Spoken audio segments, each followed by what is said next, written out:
It was right about this time last week when Governor Michelle Lujan Grisham announced her pick for Secretary of Education. We've had a week to learn more about Secretary-designate Karen Trujillo and her team. We're going to get into that in a second. Our line panelists are ready to discuss those high-profile appointments as well as Senate Bill 1, which has already passed out of the Senate Education Committee, although not without some changes. We're going to talk about that too.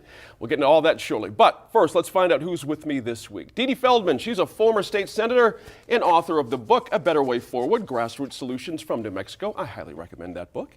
Diane Snyder is here. She's also a former two-term state senator representing the 15th District here in Albuquerque. Harry Van Buren is with us. He's a professor in the Anderson School of Management at the University of New Mexico. And for the first time here at the table, we welcome Ed Perea.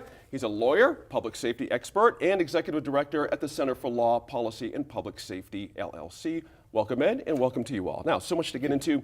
Let me start with the new leadership within that Department of Education. Dee Dee, I'll start with you on that. The news broke as we were taping last week about Ms. Trujillo, but we know now a bit more about her team as well. But your top line takeaway from the appointment right off the bat for Dr. Trujillo, I should call her actually. Dr. Trujillo and her team, very impressive, very New Mexican, very experienced in the trenches. And I'm impressed with the fact that she is a researcher as well, and has been working on increasing the number of teachers in the pipeline, which we now have a teacher shortage. So I just really love the team approach and the holistic approach. I think the first words practically out of her mouth were, I'm going to work with other departments, the Human Services Department, the CYFD, in a recognition that poverty and other social factors really impact how a child performs in school. So I'm very happy about this holistic kind of wraparound approach. She also immediately mentioned more nurses in the schools, more counselors. That's right. And of course, we're working under a mandate from the courts that says low-income students, minority students are the ones that we particularly need to focus on. It looks like the focus is going to be squarely there. Good point there. Ed, interesting that Dee Dee mentioned out-of-state versus in-state, but even in-state, we've got representation from the South. We've got someone from Los Alamos. We've got some Albuquerque. You see what I mean? Kind of spread all over the state. Is that impactful? Does that mean something? And I think that's what I like about the team. It's very broad. They have broad experience, diverse experience, in-classroom experience, administrative experience. I think all that's powerful. And I think the teachers out there, my daughter's a middle school teacher, and she's had some comments about that, and they want to feel that they have someone on their side, someone who's looking out for them, someone who understands what they are going through on a day-to-day basis. And I think with this team, that offers that broad perspective. And I think that's so important, at least to the perception of teachers out there. There's someone out there who understands what they're doing on a day-to-day basis. That's right. Diane, we've got two folks on the team, so to speak, two out of the five, or the four. There's a fifth from San Francisco.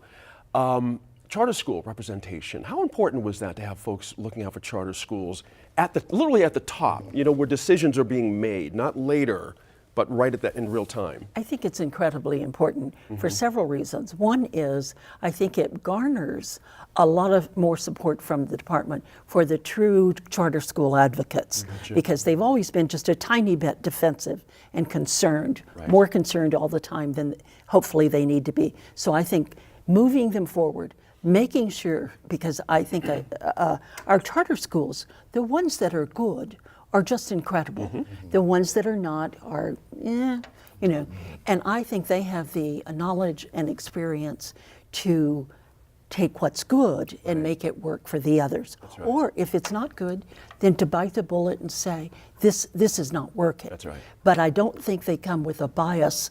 I'm glad to see them because I don't see a bias against charter schools in this team. Something built in, so to speak. So I like the fact that they have some with Native American experience. I think that's incredibly important. When you think of our population, I had to chuckle. I am so thrilled, as everyone, and we've all said that they're from New Mexico, they have classroom experience, they know what's going on. But there's that little devil in the back of my head going, yeah, but if they're all from New Mexico, all they know is New Mexico. Who's going to reach out and find out what's going on in the other areas? So that little devil is sitting back there doing that. But then I console myself with the fact that Dr. Trujillo is a researcher. So I think she's going to know what's going on in the rest of the country, and that New Mexico can borrow what's good. That's a good point. I hadn't thought about it that way. You know, Harry, one of the people I mentioned, Gwen Perea Warnament, I'm not quite sure if I'm pronouncing her name correctly.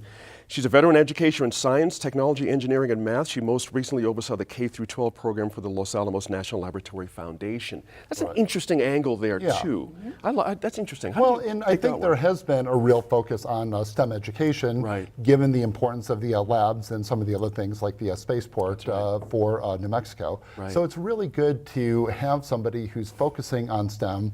That said, we've also got to focus on all the other things. You know, reading continues to be a persistent issue in New Mexico schools. Let's talk about some of the nuts and bolts of this, Ed. We've got a K-5 scheme. I use that word not like it's a dark thing, but just to describe it.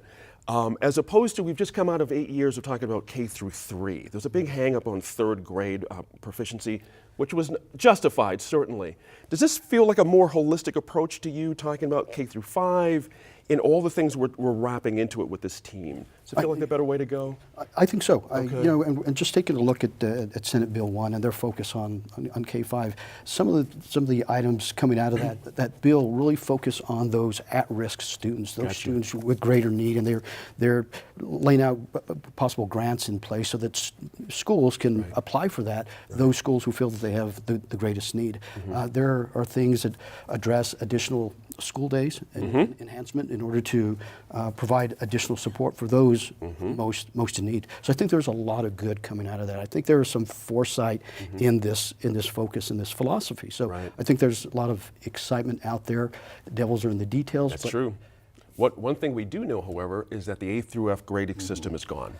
That's right. Are you happy about that? Does that work for you? I am saying it is about time the A through F grading system is gone. It has always been my concern as an educator to categorize a school as an A school or an F school. We forget about the students who are in the school. You can be the best student at an F school, and it comes with that stigma that you're from an F school or on the lower end of an A school, and you get the benefits of that school. So I think it was ultimately unfair to the students. So I think it's time it's coming, which is a good thing. Interesting point there, Dan. I asked about charter schools earlier, but with the part of the HB1 discussion has been the removal or how to do the cap that was proposed out there, and which would allow maybe just a little bit more than 1,000 students to come in any calendar year, all that kind of a thing. What's your sense of that one? Of course, it's still under negotiation, as they say, but what was your sense of that? It's what I call a throwaway piece in a bill. It's for the opponents who very vehemently opposed it is, okay, well, we'll amend that out. And maybe that's my cynicalism. Called experience. Experience, but it could be a throwaway. But I think there is a very strong charter school support, and I think with as we mentioned, the leadership in the department now, we can see that they will be able to improve and manage that issue. So there's no need for a cap of 1,000 additional students. What if you have 1,001? I mean, what do you do if you put it in a statute? You're locked in. You can. The department could set that as a policy, but you don't have to have it in a statute. I have to imagine, Dee Dee, this is part of the discussion that was going on behind the scenes with this situation, because we've also got the specter of a cap on money for small schools. And that seems more difficult to me than an actual number for students. What was your takeaway from, and again, this is still going, so it's not as if it's... This is, you know, this is one of the devil is in the details. One of the details, and you know, we've had the reverse philosophy too, where the urban school districts have said we need more money per pupil because we have bigger problems that rural schools don't have. So you know, there's a balance in here, but the main thing is that.